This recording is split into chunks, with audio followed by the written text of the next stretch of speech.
कारुणिकाः, जिसके अंदर करुणा, दया और करुणा में दो शब्द हैं, ये दो शब्द होते हैं, दया और करुणा। कोई व्यक्ति भीख मांग रहा, हमने उसको पैसा दे दिया, ये करुणा नहीं है। नहीं, कोई भोजन मांग लिया, भूख से तड़प पर हमने भोजन दे दिया, करुणा कहते हैं जब दूसरे का दुख अपना दुख लगने लगे, उसके दुख के निवारण के लिए जब हम ये सोचें कि ये मैं उसके लिए नहीं कर रहा हूं, अब उसका दुख मेरा दुख बन चुका है, तो जब उस भाव से हम किसी की सेवा करते हैं तो क्या कहते हैं? करुणा। बंधु माता, वो है करुणा। करुणामयी कृपा कीजिए श्री राधे, करुणामयी कृपा कीजिए राधा करुणामयी कृपा कीजिए राधा रानी दया कीजिए श्री राधे, राधा रानी दया कीजिए श्री राधे, करुणामयी कृपा कीजिए श्री राधे, करुणामयी कृपा कीजिए।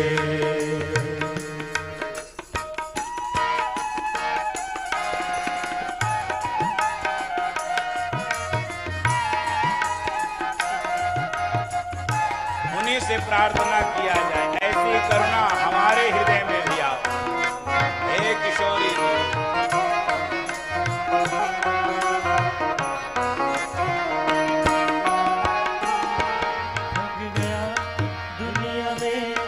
चलते चलते श्री राधे थक गया दुनिया में, चलते चलते श्री राधे बरसाने बुला लीजिए श्री राधे, बरसाने बुला लीजिए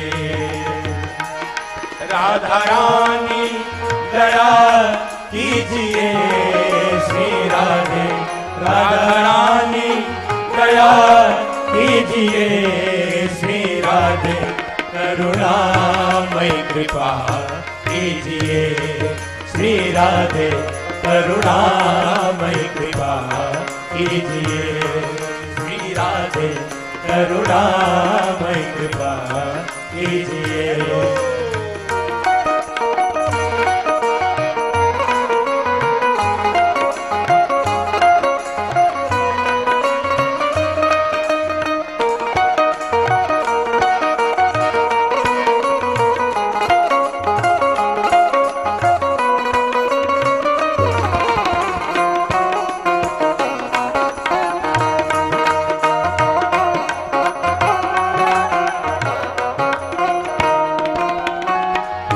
मेरा दिल आपका घर हुआ श्री राधे, मेरा दिल आपका घर हुआ श्री राधे, आते जाते रहा कीजिए श्री राधे, आते जाते रहा कीजिए राधा रानी दया कीजिए श्री राधे, राधा रानी दया कीजिए श्री राधे, करुणामयी कृपा कीजिए श्री राधे, करुणामयी कृपा कीजिए श्री राधे, करुणामयी राधे श्री राधे, करुणामयी राधे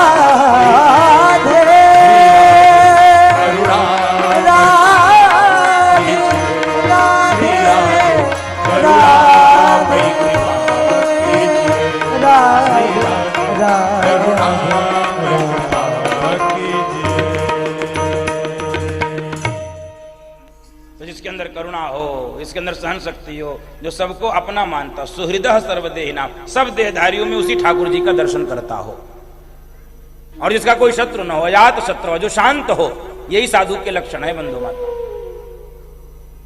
जिसके अंदर सहन शक्ति हो, जिसके अंदर करुणा हो, जिसके अंदर सब देहधारियों में समान दृष्टि देखने की क्षमता हो, जिसका कोई शत्रु न हो और जो शांत हो, वो साधु के लक्षण है। ऐसे लोगों का साथ कीजिए। बंधु माताओं, कपिल भगवान ने अपनी मां को उपदेश दिया। इसे भागवत में कहते हैं कपिल अष्टाध्यायी।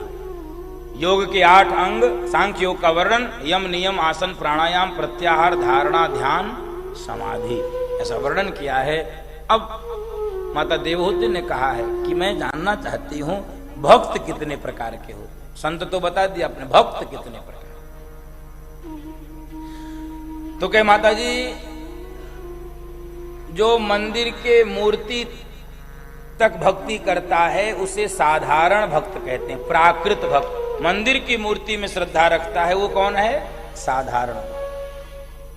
फिर मध्यम कोटि का भक्त उसे कहते हैं जितनी श्रद्धा मूर्ति में उतनी श्रद्धा चलते फिरते संतों में भी रखता है, संतों में भी उसे भगवान का दर्शन, उसे क्या कहते हैं? मध्यम कोटि का भक्त। और एक उत्तम कोटि का भक्त होता है क्या? जितनी श्रद्धा मंदिर में उतनी ही श्रद्धा संत में और उतनी ही श्रद्धा सभी देहधारियों में रखता है, उसको सब में भगवान का दर्शन होता है, वो उत्तम कोटि का भक्त होता है। और एक चौथा भक्त भी होता है, भगवान का खूब भजन करता है, खूब पूजन करता है, खूब तीर्थ करता है, खूब जप करता है। भगवान जब इससे प्रसन्न होते हैं तो कहते हैं मांग लो, तो मांगता कुछ नहीं है। भगवान से जो कुछ नहीं मांगता वो चौथे कोटि का भक्त है। जाहि न चाहिए कबहु कछु तुम सन सहज सने, बसहु निरंतरता सुमन सोराउर निज गे। वाल्मीकि ऋषि ने कहा है भगवान राम से, जिसको कुछ नहीं चाहिए, राम तुम उसके हृदय में रहो, तुमसे केवल प्रेम करता है। एक चौथा कोटि का यही भक्त है जो भगवान के देने से भी लेता, मांगता तो नहीं है, भगवान भी देना चाहे तो लेता। समय थोड़ा ही है मेरे पास, फिर भी एक संत की कथा सुना दो। एक पति पत्नी थे, रंका बंका, बंधु माताओं, रंका बंका। नामदेव जी ठाकुर जी से बात करते थे।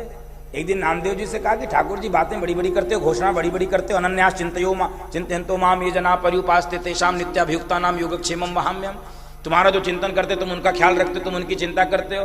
कहा करता तो कहीं रंका बंका, जीवन भर तुम्हारी सेवा करते हैं और ये देखते ना कितनी गरीबी में रह रहे हैं, कभी देते क्यों नहीं हो कुछ, कभी देते क्यों नहीं हो कुछ। अरे वो लेते नहीं है, भगवान ने कहा तुम जानते नहीं हो रंका बंका को, लेते नहीं है। कई बातें मत बनाओ, दे के देखो जरा, हमारे सामने दिखाओ जरा, दे के गए ठीक है दिखाते हैं। जंगल में लकड़ी बीनते थे ये रंका बंका। नामदेव जी के साथ ठाकुर जी पहुंचे। बंधु माता, रंका बंका जंगल में लकड़ी बीनने के लिए जा रहे थे, पति आगे चल रहा था, पत्नी पीछे चल रही थी। भगवान ने इनके रास्ते में सोने के सिक्कों की बोरी गिरा दी। पति ने देखा, अरे पत्नी पीछे आ रही है, जल्दी से उस पे मिट्टी डालने लगे, मिट्टी डालने लगे, कहीं पत्नी देख के उसका मन बिगड़ न जाए, हैं? मिट्टी डालने लगे, तभी पीछे से आवाज आई, अरे सुनिए, मिट्टी पे मिट्टी क्यों डाल रहे हैं? माथा ठनक गया पति का भी और नामदेव का भी, भगवान का भी। लो, पति तो सोने ही समझ रहा था सोने को, पत्नी एक हाथ आगे उसको क्या कह रही है? मिट्टी। क्या देंगे इनको जो सोने को मिट्टी समझते, इनको हम क्या दे सकते हैं? नामदेव का माथा ठनक गया। नामदेव ने कहा अच्छा ठीक है, चलो सोना चांदी नहीं चाहिए, इनको लकड़ी दे दो जरा, एक दिन इनको मेहनत कम करना पड़े, लकड़ी आज इनकी काट के बांध दो। भगवान ने कहा ठीक। भगवान ने अगले दिन इनकी लकड़ी के गट्ठर बना दिया ताकि इनको मेहनत न करना पड़े, नामदेव के अनुसार, और ये घर पे ले जाकर उसको बेच के अपना परिवार चलाओ। तो जब दोनों पति पत्नी जंगल में आए लकड़ी बीनने के लिए, लकड़ी कहीं दिख नहीं रही है, गट्ठर बने दिख रहे हैं। तो पति पत्नी आपस में कह रहे हैं, देवी लगता है आज पहले से ही कोई लकड़ी बीन कर ले गया, आज कोई भी लकड़ी बची नहीं है, चलो आज जल का ही भोग लगा के ठाकुर की भी सेवा कर लेंगे, हम लोग भी आज भूखे ही सो लेंगे। भगवान के नेत्रों से आंसू आ गए। नामदेव, कौन ऐसे भक्तों को कुछ दे सकता है?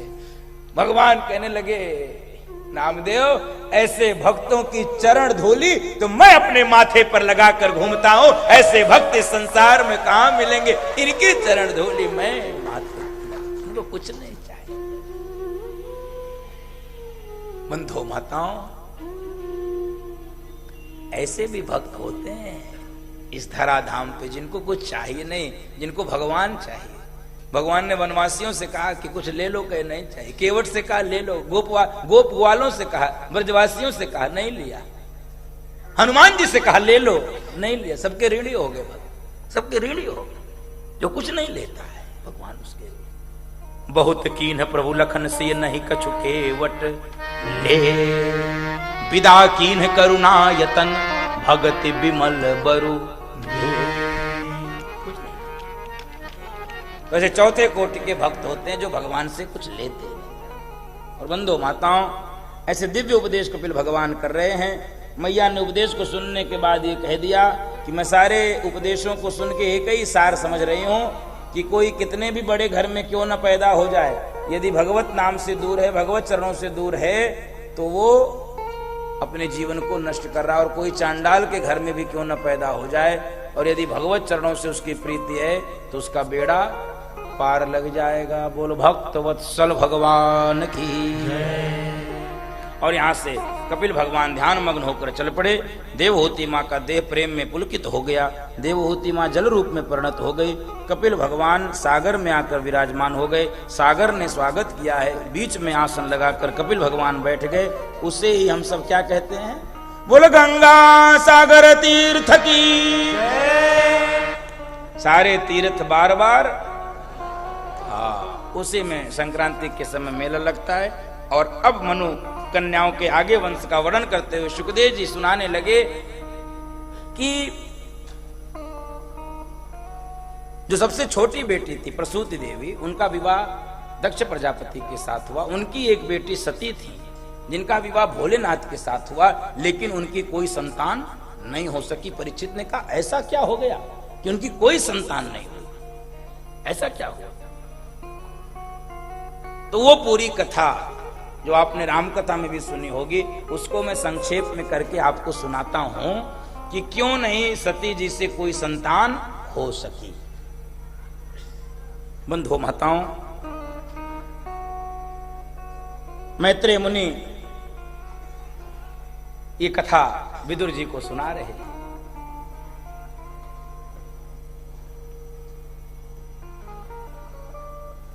कहने लगे कि एक बार पितामह ब्रह्मा अपने प्रिय पुत्र दक्ष प्रजापति को प्रजापतियों का प्रशासक नियुक्त कर दिए। और जब दक्ष को इतना बड़ा पद मिला तो पद के साथ क्या आ जाता है? मद। बहुत मुश्किल होता पद भी आवे और मद न आवे, बहुत मुश्किल होता। पद के साथ क्या आया? मद।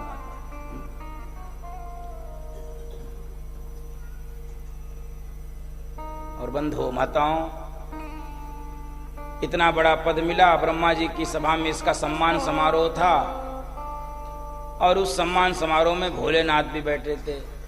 इसका सबने स्वागत किया, भोलेनाथ नहीं खड़े हुए।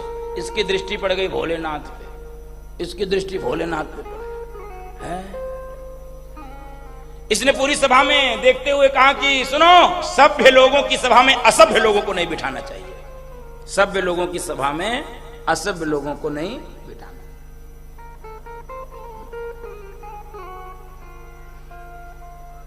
तो सबने कहा इस सभा में असभ्य कौन बैठा है? तो ये अभिमान में रंगा हुआ भगवान शंकर के ससुर कह रहे हैं सुनो, यही मेरा दामाद। लोगों ने कहा दिमाग खराब है, भगवान शंकर को तुम असभ्य कह रहे हो? जब इतनी ही कमियां थी तो अपनी बेटी का विवाह क्यों किए? तो कहने लगा अरे वो तो हम ब्रह्मा की बातों में आ गए, नहीं तो अपनी मृगलोचनी कन्या का विवाह इस बंदर की आंख वाले शंकर से मैं क्यों करता? अरे नंदी ने कहा मार डालूंगा तुमको मैं, मेरे प्रभु को तुम बंदर की आंख वाला कर दिमा। भृगु ऋषि उस यज्ञ है, भृगु ऋषि ने कहा सुनो,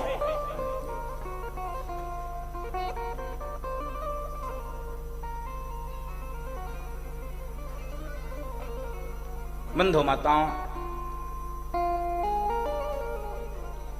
आज ये बहुत सारी बातें हुई उनकी सभा में, और जिसके कारण भगवान शंकर और उनके ससुर में क्या हो गई?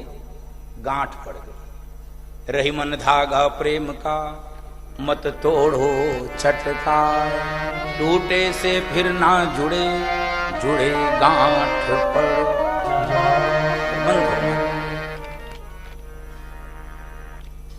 वहां पर बवाल खूब हुआ था, बहुत बवाल हुआ था। नंदी ने कहा दिमाग ठीक रखो नहीं तुम। भृगु जी ने कहा तुम ससुर दामाद में क्यों बोल रहे हो यार, तुम चुप रहो। तो नहीं चुप हुए तो उन्होंने श्राप दे दिया, जाओ भगवान शंकर के सारे गण पाखंडी हो जाए। भृगु ने श्राप दिया। जब भृगु ने श्राप दिया तो नंदी बाबा क्यों रहे? नंदी बाबा ने कहा ठीक है जाओ, हमको श्राप दे रहे हो, तुमको सही गलत में फर्क नहीं है, जाओ तुम्हारे जैसा चाटुकार ब्राह्मण भिखमंगा हो जाए। बड़ा दे दिया श्राप।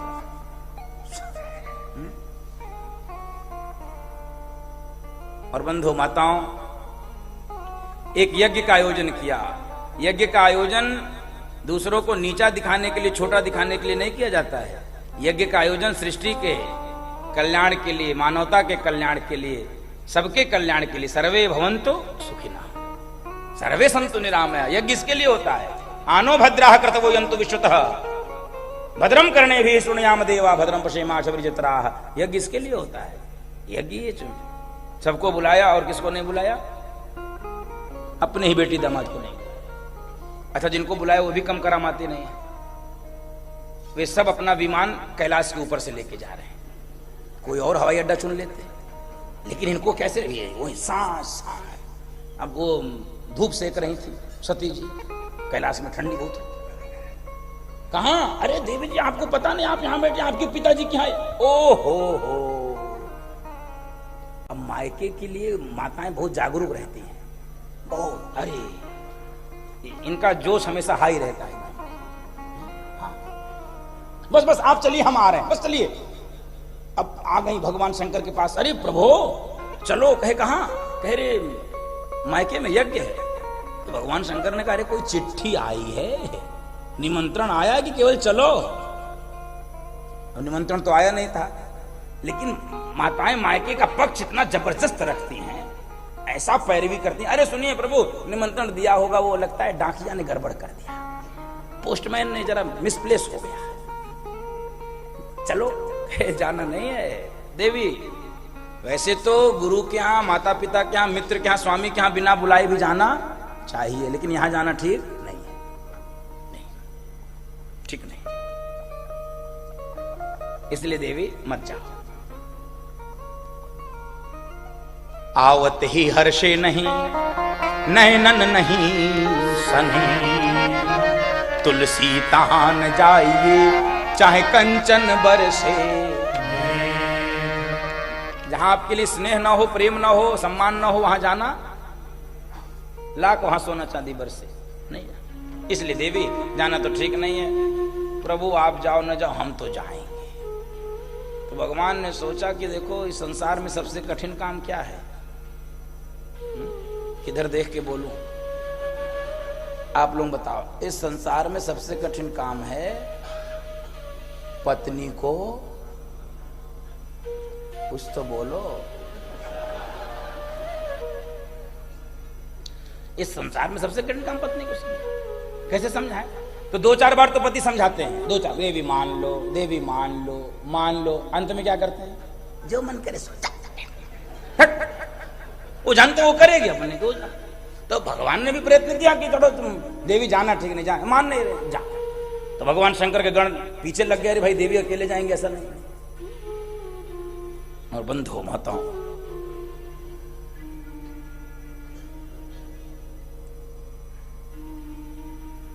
उस यज्ञ में सती जी आई है, अपने पिता के यज्ञ में दर्शन कर रही हैं। यज्ञ भूमि का संपूर्ण यज्ञ भूमि को देखने के बाद दक्ष के सेवकों से उन्होंने पूछा है, मेरे पति का स्थान इस यज्ञ में कहां है? कहां है ब्रह्मा विष्णु महेश का स्थान? सेवकों ने कहा आपके पिता ने, आपके पति भोलेनाथ का कोई स्थान इस यज्ञ में नहीं रखा है। और बंधु माता, सुनते ही पूरे शरीर में आग लग गई है। अब इस यज्ञ का कल्याण नहीं हो सकता है।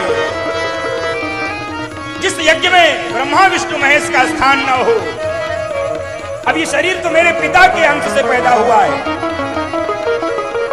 और मेरे पिता इतना अपराध कर दिए हैं, अब इस शरीर को मैं कैसे बचा के रख पाऊं। और दाहिने पैर के अंगूठे को धरती से रगड़ा है सती मैया ने और क्रोध में एकदम से जलने लगी है। योग की अग्नि प्रकट किया है, उसी योग की अग्नि में स्वाहा स्वाहा स्वाहा। बंधुओं माताओं, शरीर जल के राख व खाक हो गया। भगवान शंकर को पता चला, भगवान शंकर ने वीरभद्र को भेजा है जटा से प्रकट करके, जाओ। वीरभद्र आया है, यज्ञ को तो नष्ट किया ही और दक्ष की भी वही गति हुई जो शिवद्रोही की होती है। दक्ष की गर्दन काट के स्वाहा स्वाहा। जो यज्ञ दूसरों को अपमानित करने के लिए, तिरस्कृत करने के लिए किया जाता, उसकी गति यही होती। बंधु माता, उसकी यही दुर्गति होती। इसलिए मेरी प्रार्थना, अब भगवान शंकर के ससुर का गला ही कट गया। अब सारे देवता आके भगवान शंकर से प्रार्थना कर रहे हैं कि हे प्रभु, ऐसे अपने ससुर की स्थिति तो देखो। भगवान शंकर के चरणों में प्रार्थना आई। एक बार हम सब भी प्रार्थना करें, फिर आगे थोड़ा सी बहुत थोड़ी कथा और शेष है। दीवाना तेरा आया बाबा तेरी नगरी में, दीवाना तेरा आया बाबा तेरी नगरी में, दीवाना तेरा आया बाबा तेरी नगरी में, दीवाना तेरा आया। दीवाना मस्ताना हो गया, दीवाना तेरा आया बाबा तेरी नगरी में, दीवाना तेरा आया बाबा तेरी नगरी में।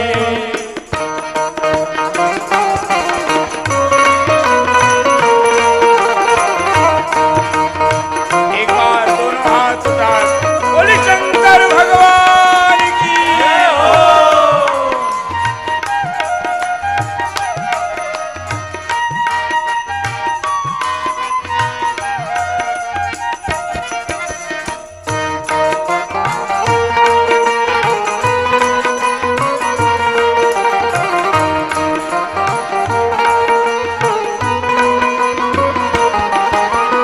आते हैं तेरे दर पे दुनिया के नर नारी, आते हैं तेरे दर पे दुनिया के नर नारी।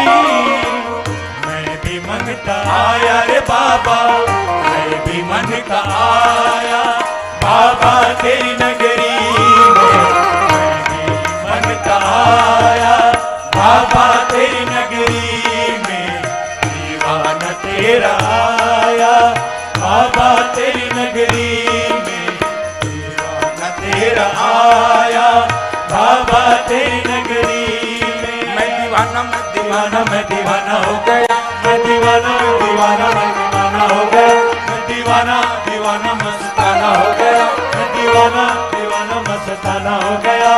दीवाना तेरा आया बाबा तेरी नगरी में, दीवाना तेरा आया बाबा तेरी नगरी में, दीवाना तेरा आया बाबा तेरी नगरी में, बाबा तेरी नगरी में, बाबा तेरी नगरी में।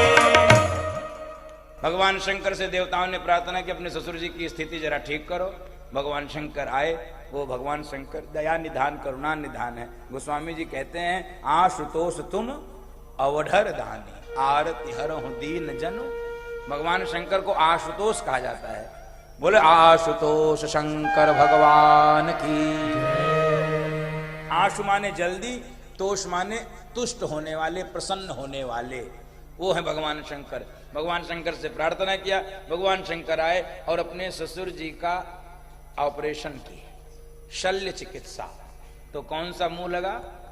हाँ, क्योंकि बकबक ज्यादा कर रहे थे ना, तो बकरा क्या करता है? बकबक ज्यादा करता है। तो भगवान शंकर ने बकरे का मुंह लगा दिया और इसीलिए जब बकरे का मुंह लगा दक्ष प्रजापति को, तो उन्होंने भगवान शंकर की स्तुति गाई है। तो भगवान शंकर की स्तुति बकरा कैसे बोलेगा? बम बम बम बम बम। तो इसीलिए उसी के बाद से भगवान शंकर के भक्त भगवान शंकर को मनाने के लिए क्या करते हैं? बम बम बम बम बम बम बम। मंदिर में जाके बम बम बम बम। वो बम बम बम बम क्यों करते हैं? ये भक्त भगवान शंकर को उनके ससुर की याद दिलाते हैं, और भगवान शंकर उस समय मुस्कुराने लगते हैं और आशीर्वाद दे देते। बोलो भक्त वत्सल भगवान की।